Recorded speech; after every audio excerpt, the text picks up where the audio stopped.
네, 안녕하세요. 반갑습니다. 저는 이번에 모던 URP 톱파보기 주제로 발표를 하게 된 김명선이고요. 저는 다른 좋은 세션들도 많은데 여기 와주신 분들께는 어떻게 새로 소개되는 서피스 캐시 같은 렌더 피처들을 위주로 어떻게 동작하는지 좀 알려드리고자, 그리고 어떤 걸 조절하면 좋을지에 대해서 다뤄보고자 합니다.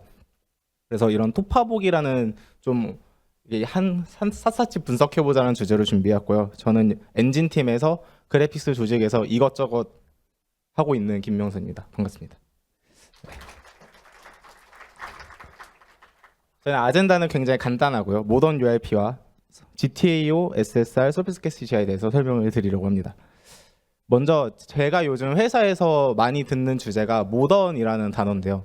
확실히 요즘 HDRP에서 URP로 집중이 많이 넘어오면서 렌더 피처랑 그다음 새로운 기술들을 볼륨 기반으로 설정하는 그런 새로운 변화를 보이고 있습니다.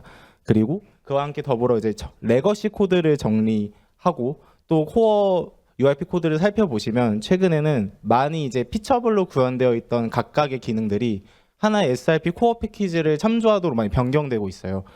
그래서 저는 어떻게 보면은 회사가 URP를 대하는 태도가 좀 과거와 많이 달라졌고 이런 것들을 보면서 어떻게 보면 근대적인 변화이지 않나. 그래서 모던 URP라고 부르지 않나라는 생각도 합니다.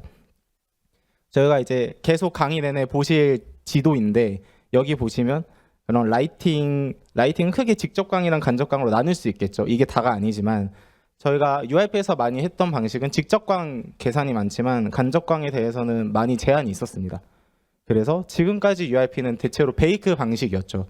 기존 걸 라이트맵이나 라이트 프로브, 리플렉션 프로브 같이 여러분께 친근한 이 것들이 결국 오프라인에서 미리 계산해서 저장하는 방식이었고, 광원이나 오브젝트나 시간대가 변하면 이게 무효가 되고 또 오브젝트 위치도 변하면 무효가 되니 좀 여러 가지 한계점이 많았습니다. 그래서 반복 작업에서 병목도 있었고 오래 걸린다는 단점이 있었는데 이제 이것들을 많이 개선할 수 있는 새로운 실시간 간접 조명 계산 방식들이 등장을 하게 되었죠.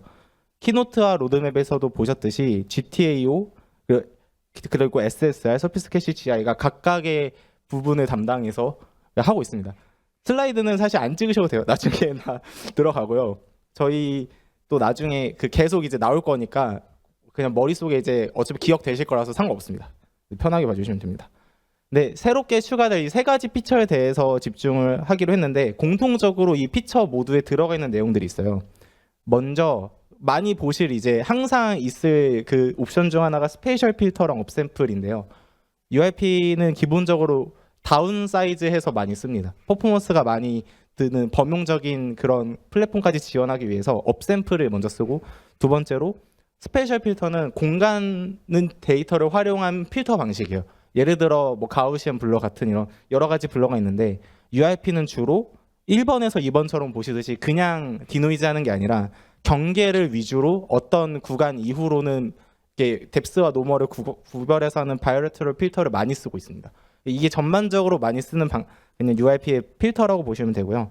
그리고 여기 있듯이 필요시 좀 작은 해상도로 2분의 1이나 4분의 1 해상도로 계산하고 업샘플링해서 많이 쓰고 있습니다. 또 자주 보실 내용이 템퍼럴 필터인데요. 템퍼럴 방식이 시간에 녹인다는 방식입니다. 예를 들어 100가지를 샘플하게 될 때 한 프레임에 하면 너무 오래 걸리잖아요. 그래서 이번 프레임에서는 2개, 다음 프레임 뭐 2개 이렇게 천천히 랜덤으로 하면 결과적으로 정답에 가까워지겠죠. 100가지 이렇게 할 수 있는 방식이 템퍼럴 시간에 누적된 방식인데 이거의 단점은 고스팅입니다. 잔상 효과가 좀 남습니다. 대신에 그걸 또 이제 대안책으로 할 수 있는 게 모션 벡터를 활용해서 그 움직인 부분이 현재 프레임에 있는 경우에만 이제 재투영하는 방식을 쓰는 방식을 쓰고 있는데요.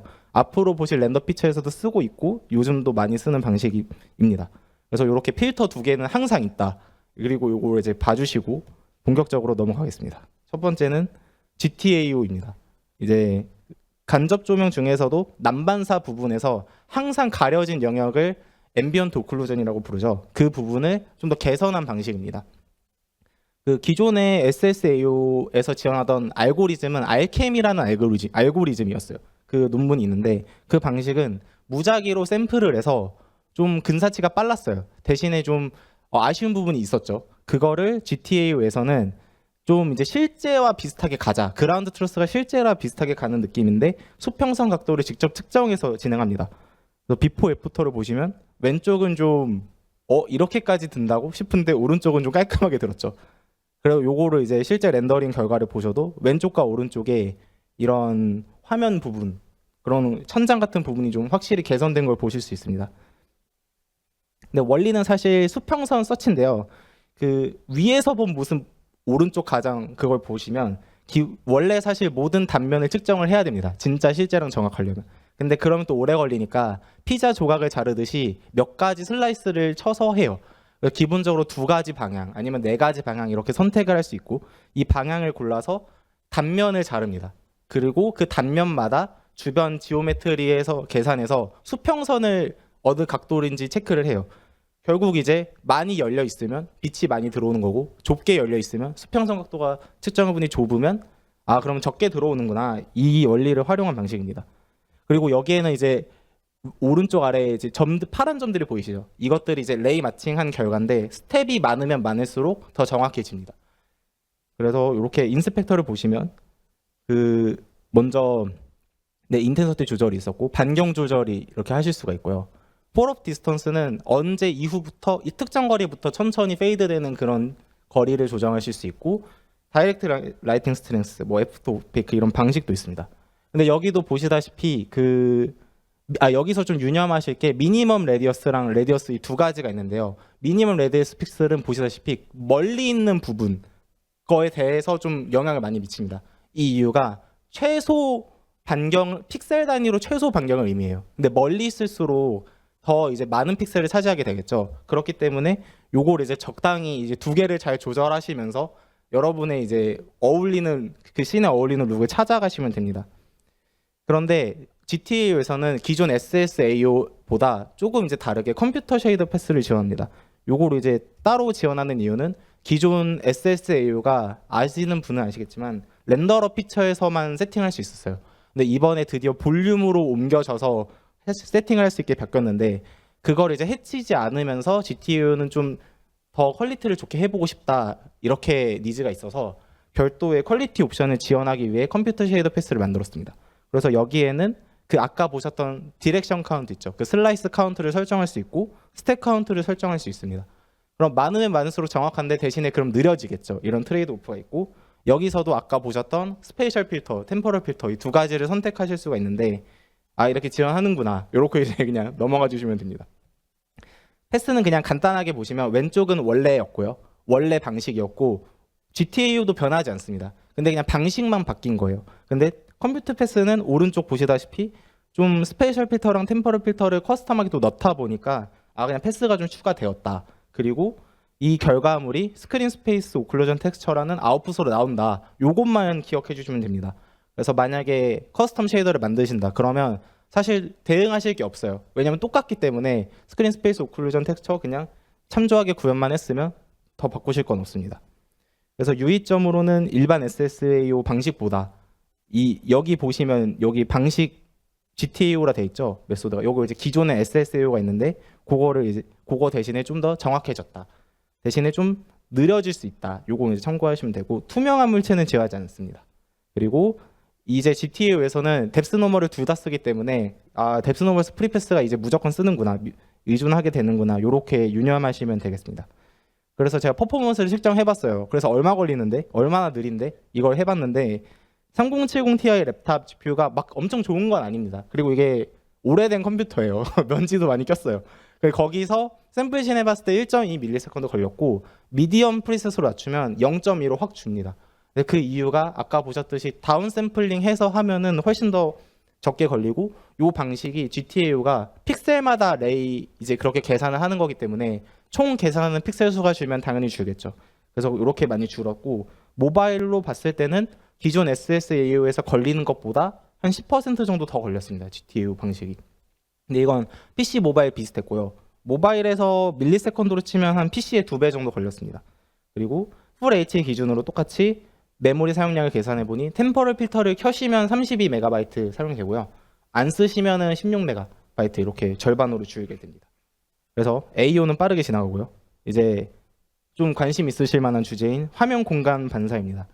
인다이렉트 라이팅 중에서도 스페큘러 부분을 담당하는 SSR은 온오프를 보시면 확 눈에 띄죠. 왼쪽은 반사가 없는 거고 오른쪽은 임의로 제가 그냥 거울 표면처럼 넣었는데 확실히 좀 반사가 잘 되고, 또 이것이 단순히 그냥 정적인 게 아니라 실시간으로 변하는 지오메트리랑 라이팅에도 대응될 수 있다는 게 큰 단점입니다. 그리고 요거의 원리는 그냥 화면으로 만드는 거울인데요. 현재 픽셀에 반사되는 걸 계산하기 위해서 반사 벡터를 그냥 계산을 합니다. 그리고 현재 이미 그린 화면의 정보를 활용해서 충돌하네? 그러면 이 지점이 반사된 색이네? 이런 메커니즘이에요. 되게 간단하죠?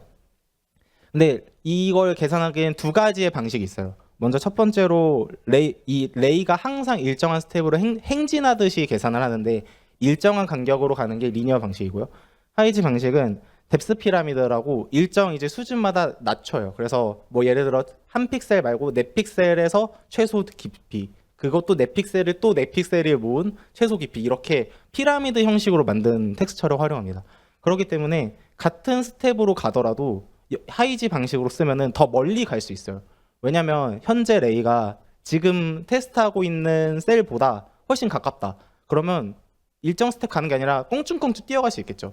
이렇게 하이지 방식으로 쓰면은 더 멀리 갈 수 있고, 그래서 같은 스텝으로 리니얼과 하이지를 비교해 보면 오른쪽은 하이지 방식인데요, 훨씬 더 정확한 걸 보실 수 있습니다. 그리고 리니얼은 실제로 여기 보시듯이 뭔가 좀 선처럼 아티팩트처럼 보이기도 해요. 근데 리니어가 그럼 항상 안 좋냐? 그건 아닙니다. 그래도 좀 가까운 범위 정도는 리니어가 더 디테일할 수 있는데 하이지가 일반적으로는 그래서 장점도 많고 더 많이 쓸 수 있어서 이 방식을 쓴다고 생각을 합니다. 그리고 유니티에 지원하는 그런 SSR에서는 거칠기를 어떻게 고려하냐면은 머티리얼마다 다 거칠기가 다르겠죠. 스무니스 값이 다르게 되는데 스무니스 값이 1이면 이제 거울처럼 가장 가까운 거고, 사실 좀 거친 표면에는 이론상으로는 여러 방향으로 레이가 나가다 보니까 더 무거워야 되는데 URP는 그거를 여러 방향을 쏘지 않고 한 방향을 그냥 씁니다. 대신에 그 어느 정도 거칠기에 따라서 약간 그 가상의 콘처럼 만들어서 더 낮은 디테일의 맵을 쓰게 돼요. 그렇기 때문에 자연스럽게 좀 블러처럼 보이는, 이렇게 좀 약간 이렇게 우회했다고 보시면 됩니다. 퍼포먼스로. 거기에 러프 리플렉션도, 그래서 이것도 이제 블러 처리가 스페셜 필터들이 지원이 되고요. 똑같이 요 템퍼럴 필터도 있습니다. 그런데 또 일정 스무니스 이하는 적용하지 않는다, 요런 이제 그런 메커니즘도 있어요. 그래서 민 스무니스 이하는 아예 SSR이 들어가지 않고 머티리얼 현재 스무니스랑 비교를 하는 겁니다. 그래서 그 중간은 페이드 처리하고 이후에는 전체 들어가게 됩니다. 그래서 온오프 리스펙터로 보시면 이렇게 러프니스 따라 스무니스 따라서 이렇게 바뀌는 게 보이시죠? 점점 거칠게 됩니다.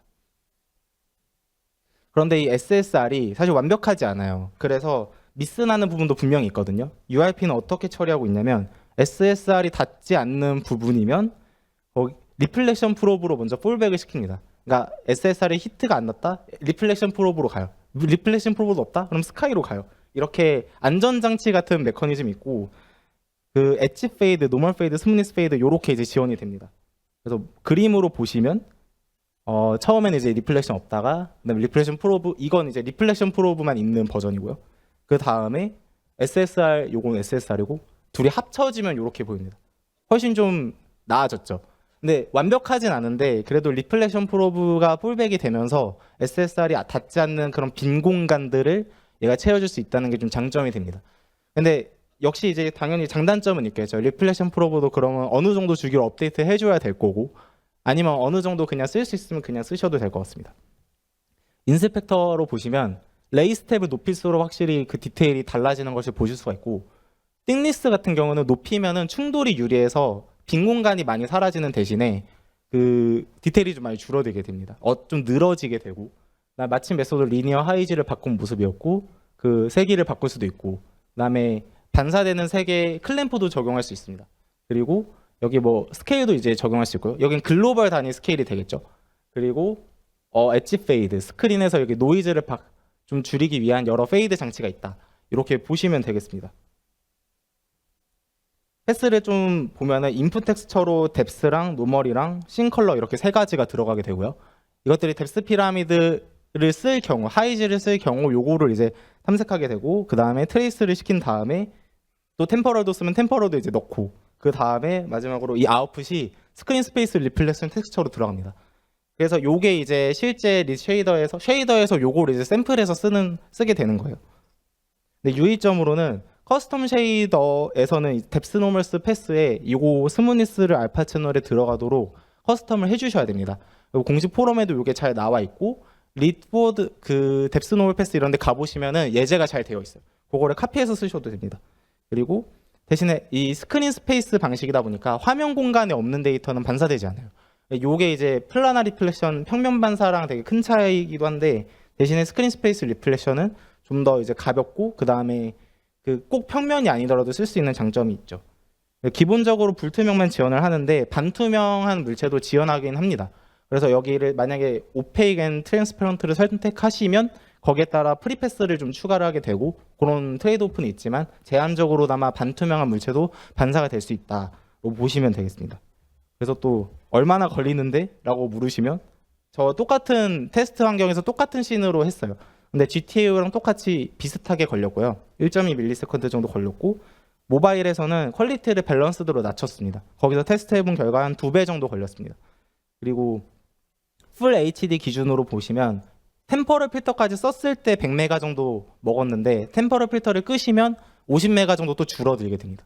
그래서 요건 이제 트레이드 오프를 잘 따서서 모바일에서는 어느 정도 할지 이런 것들을 감안해서 보시면 좋을 것 같습니다. 그리고 사실 이제 메인 주제죠. 서피스 캐시. 제가 서피스 캐시는 그래도 인다이렉트 라이팅 중에서 디퓨즈 부분을 담당하고 있고, 그 가장 로드맵과 키노트에서도 많이 써져 있어서 원리를 어떻게 하면 좀 쉽게 설명드릴까 고민을 많이 했습니다. 네, 쉽게는 실패했고요. 아쉽게도. 대신에 유의점에 대해서라도 많이 하겠습니다.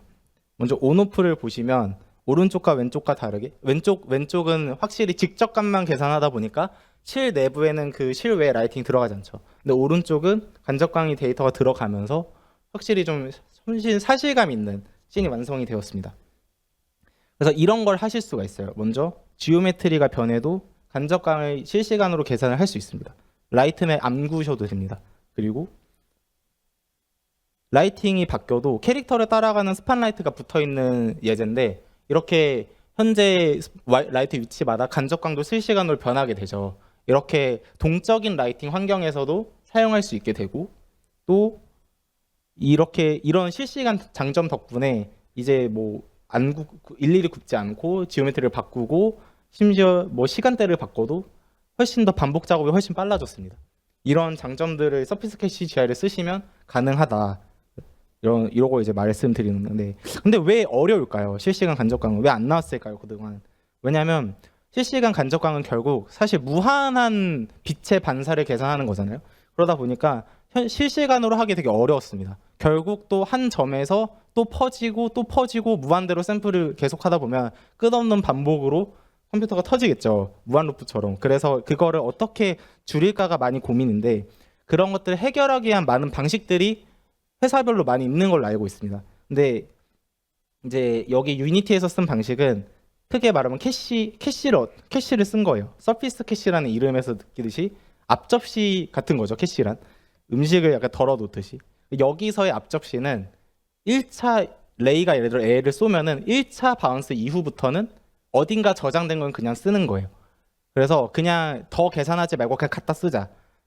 그리고 여기 예제에서는 뭐 캐시가 직접광 플러스 이거 이제 무시하시고, 결과적으로는 어느부터는 갖다 쓰는구나. 그리고 이 앞접시들도 계속 매 프레임 업데이트 해주는 거예요. 내가 이 픽셀 기준으로 앞접시 썼는데, 그러면 또 이제 그 다른 옆에는 또 다른 걸 쓰겠죠. 그리고 서로 계속 참조가 되면 결과적으로 시간에 점점점 퍼지면서 계속 간접광이 퍼져나가게 됩니다. 이게 점점점 이제 멀티바운스 효과를 이뤄내는 그런 복리의 마법 같은 그런 원리인데요. 이 캐시를 활용하는 두 가지의 방식이 또 있을 수 있습니다. 첫 번째는 픽셀마다 레이를 쏘는 방식이에요.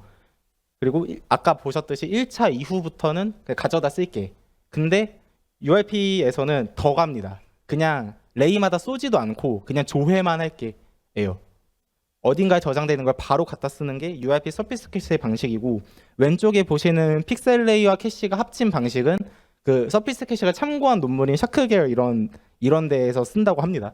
근데 여기는 픽셀마다 레이를 계산하니까 비용이 해상도에 종속되게 돼요. 그래서 2K, 4K 가면서 더 느려질 수 있는데 서피스 캐시는 가장 장점으로 패치라는 애가 대신 이 저장소에서 대신 계산을 해서 픽셀이 뭐 4K가 돼도 비용이 그렇게 크게 상승하지 않습니다.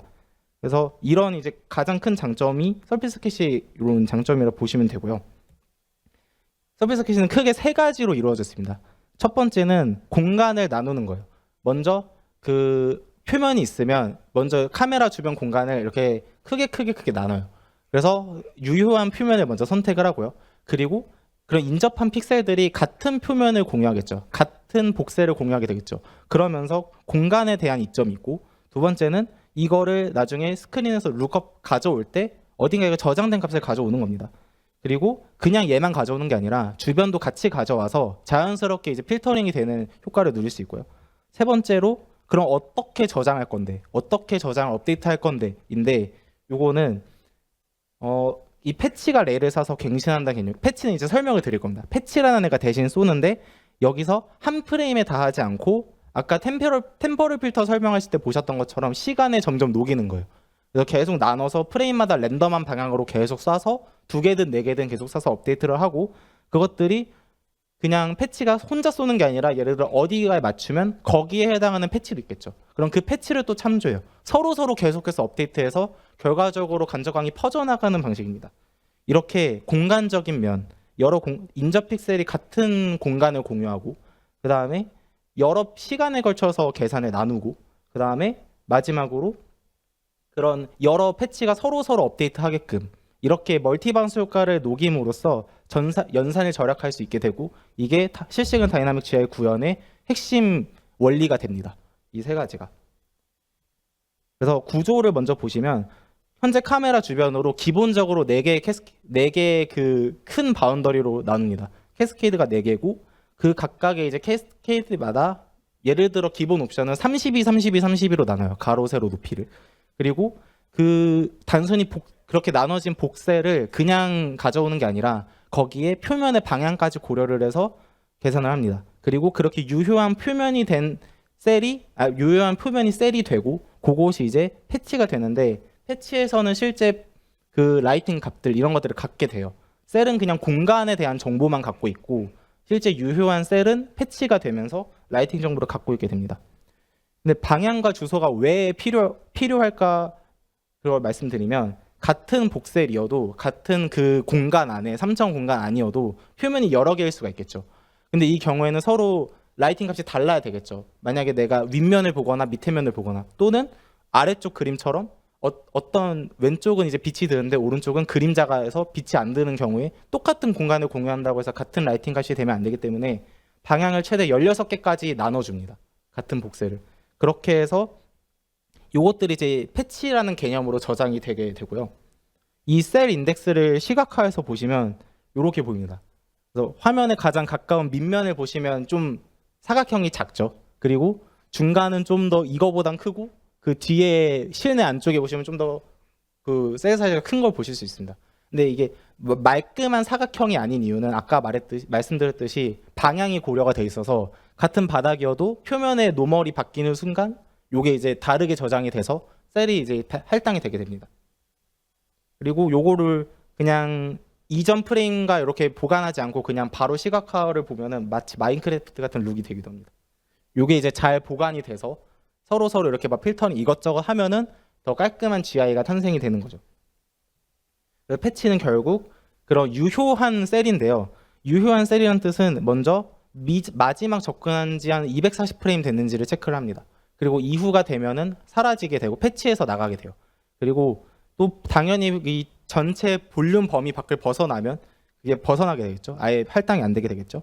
랭크라는 개념도 있는데 랭크는 우선순위라고 보시면 되고, 랭크가 만약에 지금 프레임에 바로 보였다 그러면은 가장 우선순위가 돼서 240프레임이 지나도 바로 사라지는 게 아니라 한 번 더 기회를 줍니다. 요런 이제 메커니즘이 있고, 또 패치는 무한히 저장할 수 없어요. 셀은 그냥 공간을 저장해서 210만 개까지 이렇게 저장을 하긴 하지만 패치는 유효한 데이터를 저장해야 되기 때문에 6만 5천 개 고정 슬롯으로 저장을 합니다. 이게 링버퍼 형식으로 들어가서 매 프레임마다 생존자를 압축하는 디프레그 패스가 들어가게 되고, 패치는 그냥 네 가지의 버퍼 데이터로 이루어졌는데, 첫 번째는 지형, 그 다음에 라이팅 값, 그래서 조도, 이레디언스 값이 들어가고, 그 다음에 여러 가지 통계 데이터들, 뭐 업데이트 카운터나 이제 뭐 평균이나 분산이나 이런 것들이 이제 들어가게 되고, 마지막은 셀 인덱스가 들어갑니다. 그래서 이렇게 요런 데이터들이 이제 종합적으로 패치를 이루어져 있고, 패치란 결국 유효한 셀이다, 유효한 표면이다라고 보시면 됩니다. 그래서 이제 진짜 패스별로 들어갑니다. 먼저 첫 번째로 월드 업데이트인데요. 월드 업데이트에서는 매 프레임마다 씬이 어떻게 변했는지를 체크를 합니다. 여기서 지형적인 거는 메시 렌더러랑 터레인 이런 것들을 해서 비배치를 갱신을 해주고요. 광원 같은 경우에는 스팟라이트랑 디렉셔널 라이트랑 그 포인트 라이트 이렇게 지원을 하고, 그것들이 이제 바뀐 것들만 이제 계속 GPU 업데이트를 해줍니다. 환경 같은 것도 머티리얼 아틀라스 이런 것들 다 각각 나눠서 데이터 포맷에 맞게 저장을 해주고요. 지오메트리는 BBH를 두 개를 활용합니다. 그래서 첫 번째는 탑레벨 AS라고 먼저 어떠한 인스턴스가 있는지를 알려줘요. 얘의 목표는 만약에 레이를 쌌는데 어딘가 충돌했는지 모르잖아요. 근데 레이의 목적은 삼각형을 찾는 거거든요. 그래서 먼저 가장 어떤 인스턴스인지를 찾기 위해서 탑레벨 AS가 있습니다. 예를 들어 의자가 여긴 두 개 있죠. 그리고 바닥에 이렇게 있으면 의자 두 개는 같은 의자라는 메쉬를 공유하게 되죠. 이 바텀 레벨 AS, BLAS가 메쉬의 세부 데이터입니다. 삼각형 데이터라서 같은 얘를 공유하고 있고, 그리고 레이 입장에서는 먼저 공간을 해봤는데 의자 인스턴스 바운딩 범위에 들어왔다. 그러면 의자에 대해서 바텀 레벨 AS를 이제 더 추가로 캐스팅 트레이스를 해서 진짜 삼각형을 찾는 겁니다. 그래서 먼저 TLAS부터 테스트를 하고, 그 다음에 맞으면 그 해당하는 메쉬의 그 데이터로 이제 바꿔서 거기를 또 트레이스해서 최종적으로 삼각형을 찾게 됩니다. 그러면 삼각형은 그냥 삼각형이잖아요. 그래서 여기에서 삼각형을 이제 뭐 무게중심 이런 걸로 보관을 시켜서 UV를 찾고 머티리얼 찾고 이런 것들을 풀에서 찾게 됩니다. 그래서 진짜 픽셀 렌더링 흐름을 가져왔습니다. 8개 단계로. 이 P라는 지점의 간접광을 계산하는 게 목표인 거예요. 그래서 첫 번째로 이렇게 픽셀이 있고 화면이 이렇게 있고 오른쪽에 이제 옆면에서 본 느낌인 겁니다. 그러면 먼저 이 서피스 캐시는 그냥 풀 레졸루션에서 하지 않아요. 이걸 먼저 더 작은 해상도에서 먼저 처리를 해요. 이 픽셀에 해당하는 4분의 1, 4분의 1, 그러니까 16분의 1에 해당하는 텍스처 사이즈에서 샘플링을 하는데, 거기서 해당하는 이 픽셀이 해당하는 점을 먼저 찾습니다. 그리고 그 지점엔 당연히 공간적인 데이터가 있으니까 셀 위치를 알게 되겠죠. 그리고 이 셀에서 그 방향까지 참조해서 복셀에서 방향 참조해서 셀을 알게 되고, 이 셀 주소에 비어있네? 그러면 패치를 할당하게 됩니다. 이렇게 해서 옆에 표면들도 각각 이제 패치가 할당이 된 거예요. 각각 이제 어딘가에 저장이 돼 있고, 이제 이렇게 보이는, 그러니까 이 단계에서는 4분의 4분의 1 사이즈에서 보이는 패치를 찾는 겁니다. 현재 화면에 보이는 게 뭔데? 보이는 셀이 뭐야? 보이는 표면이 뭐야? 이거를 찾게 되고, 그다음에 전체적으로 모든 패치 6만 5천 개를 이제 돌면서 유효한 패치면 라이팅을 이제 계산을 하게 됩니다. 레이를 직접 쏴서 패치해서 쏴서 뭐 라이트는 이제 몇 개 정도까지 하고, 뭐 이렇게 주변에 이렇게 또 히트하면 주변 패치는 또 뭔데 하면서 서로 끊임없이 참조를 해서 라이팅 값을 계산하게 됩니다. 이거를 스필크라모닉스 데이터로 이렇게 저장을 하게 돼요.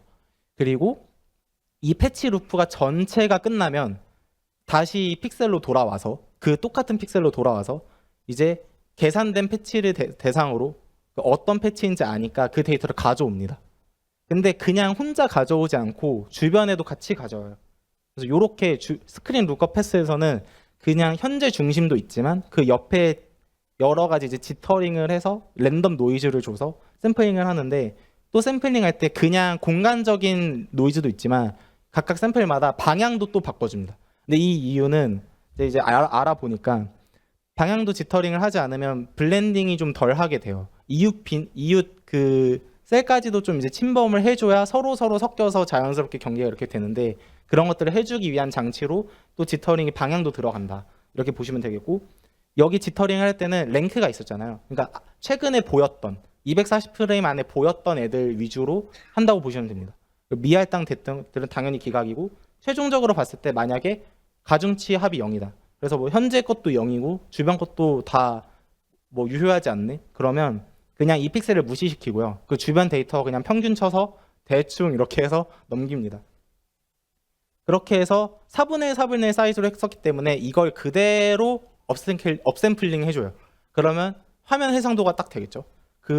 그리고 마침내 이제 그 데이터가 이 현재 픽셀 P에 해당하는 간접광 데이터가 됩니다.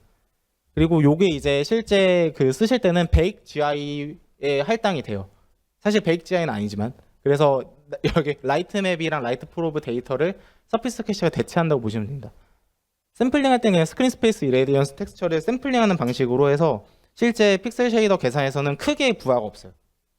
그래서 패스를 다시 보면 먼저 전반적으로 월드를 업데이트 해주고 그 다음에 변한 씬들의 데이터를 찾고 패치를 이제 보이는 패치를 할당하게 됩니다. 그 과정에서 당연히 불필요한 애들은 정리하고 오래된 애들 정리하고 새로 이제 보이는 애들을 할당한 다음에 전체 패치마다 라이팅을 계산하고요. 여기에 이제 그 유니파이드 레이트레이싱 API를 써서 계산하게 되고 하드웨어 레이트레이싱을 지원하면 그걸 씁니다. 근데 그걸 지원하지 않으면 컴퓨터 쉐이더로 이렇게 폴백이 들어가요. 그리고 이후에 패치 단위에서도 저희가 아까 봤던 스페셜 필터, 템포럴 필터를 또 씁니다.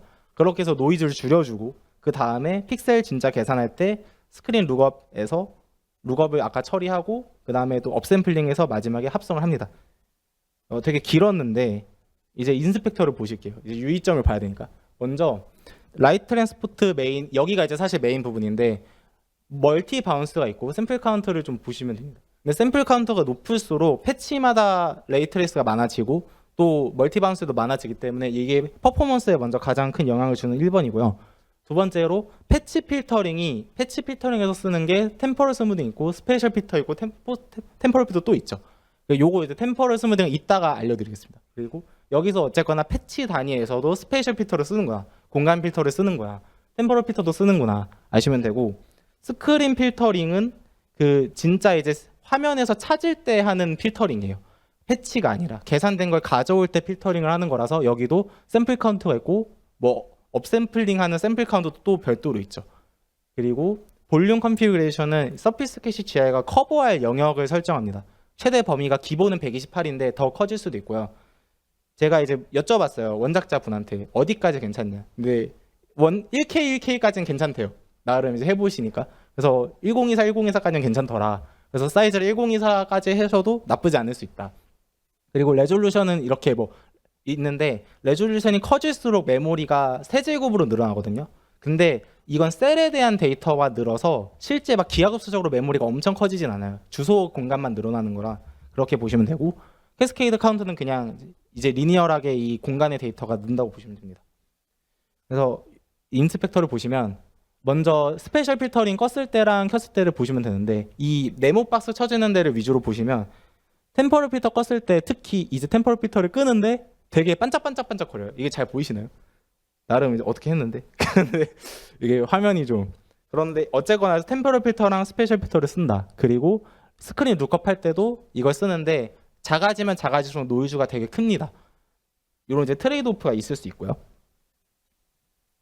결과적으로 서피스 캐시 GI 데모를 밑에서도 체험하실 수 있는데 좀 이런 질문도 있었어요. 되게 빛 변화가 빠르게 되지 않고 천천히 되더라. 왜 그러냐 이렇게 여쭤보신 분도 계시는데 그 이유는 아까 말씀드렸던 템퍼럴 방식 때문에 그렇습니다. 그렇다 보니까 이거를 줄이고 싶으면 템퍼럴 스무딩을 낮추시면 돼요. 0으로 낮추시면 되는데 그땐 당연히 현재 데이터를 더 많이 하기 때문에 노이즈가 있을 수밖에 없고 그래서 이걸 줄이려면 샘플 카운트를 늘리거나 또는 필터를 완전 세게 먹여야 돼요. 근데 또 이러면 디테일이 또 뭉개질 수 있겠죠. 또 역설적으로. 그래서 적절히 퍼포먼스도 측정하고 여러분의 그런 씬마다 베스트 값을 찾아가는 필요성이 있습니다. 템퍼럴 스무딩은 그래서 이렇게 보시면 왼쪽이 0이고 오른쪽이 1인데 천장 쪽을 좀 보시면 왼쪽이 좀 빨리 변하는 걸 보실 수 있어요. 좀 느껴지시나요? 오른쪽은 좀 천천히 바뀌거든요. 보이는 것 같기도 하고 여기선 잘 보이는데 아쉽네요.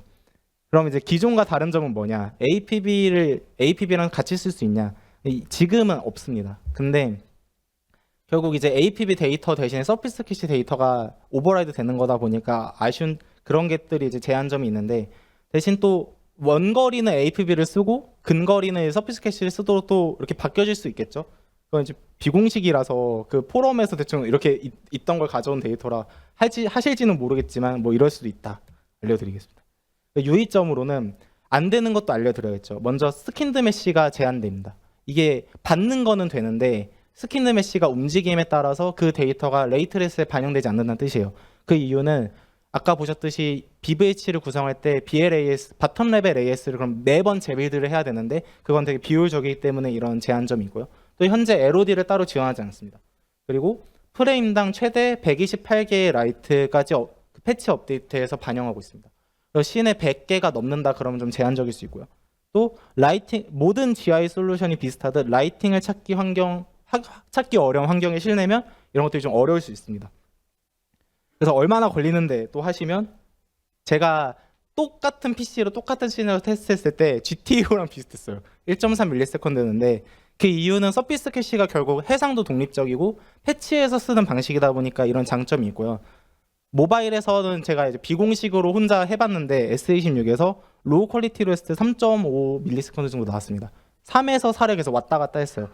근데 밸런스드 뭐 미디엄까지 올리면 더 오래 걸리는데 그 이유는 당연히 멀티 바운스거나 필터링이 더 높아질수록 모바일에서는 좀 어려울 수 있고요. 메모리는 한 5, 60메가 정도로 상당히 준수했습니다. 여기에서 이제 더 뭐 셀 사이즈를 더 디테일하게 하시거나 그러면 이게 좀 제한될 수 있겠죠. 지금까지 이제 다 다뤘습니다. 근데 저희의 남은 건 아마 이제 대기적인 데이터일 것 같아요. 볼루메트리 포그랑 피지컬리 베이스 스카이가 남아 있는데 이것들은 로드맵에서 아마 제가 알기로 공개한 걸로 알고 있는데 유니티 7에 만약에 나온다면 자연스럽게 서피스 캐시 GI랑 SSR에도 반영이 되지 않을까 싶습니다. 그리고 그때가 되면 또 이제 또 관련돼서 소개를 시켜드릴 기회가 있으면 좋겠네요. 이해가 되셨길 바라면서 저희 세션 여기서 마무리하겠습니다.